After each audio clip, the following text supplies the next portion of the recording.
So Ali, it's so good to manage to grab a quick conversation with you. Thank you so much for joining me via the powers of Zoom. Would you just like to introduce who you are, where you are, a bit about yourself? Yeah, sure. My name's Ali Birkett, and I am up here in the Scottish borders. I'm a tenant farmer on the border, actually farm in England, just on the North Northumberland side, but I live in Scotland. So the farm is on one side of the border and I live on the other side of the border. We're tenant farmers farming an arable farm up here of 550 acres. We don't have our own livestock, but we have livestock on the grass on a seasonal basis through the summer. I've been here now 17 years farming the farm, and it was my father-in-law who was doing so before. As well as farming here, I work part-time for Rural Ministries, a Christian charity that works with rural churches, pioneers, and anybody with a glimmer of an idea to see rural church grow. So that's a little bit about who I am and where I am. That's fantastic, thank you. And I should say, so I'm Sarah Hulme, for the benefit of people watching, and I'm the Methodist Rural Mission and Ministry Officer. And I think we've probably covered quite a lot, have we? I'm trying to think what else there is that we want to say. I think we have. I just remember things like, I'm going to sound like a typical middle-aged guy now, but I remember years ago when my mum used to serve up the first new potatoes with lashings of butter, which probably isn't good for you either. The first new potatoes of the season, and that was like pure gold.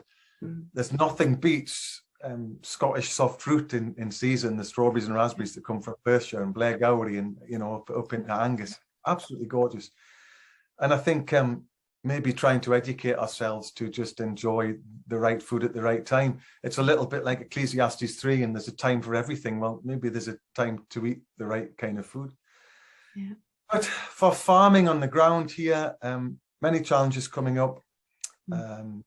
Tenant farming, I think, particularly if the land isn't owned, with these payments from Europe coming off, there's still uncertainty about what future support might look like. Trying to attract new entrants into agriculture, but it's very difficult for young people to get tenancies and to have a go. Cost of machinery is rising rapidly. The cost of inputs is rising rapidly.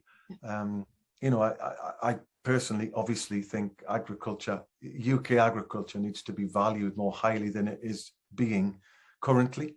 Importing food is fine, yet we have seen quite recently that because of the global world we live in, if there is conflict or a falling out and those supply chains from overseas stop, we quickly hit the buffers. So let's go right back to that initial picture of the beautiful countryside and rural environment that God has given us to be a place where people can recreate and enjoy, a place where we care for the environment and have those environmental areas, but also a place where we're producing food in the most efficient way we can. That's the way forward.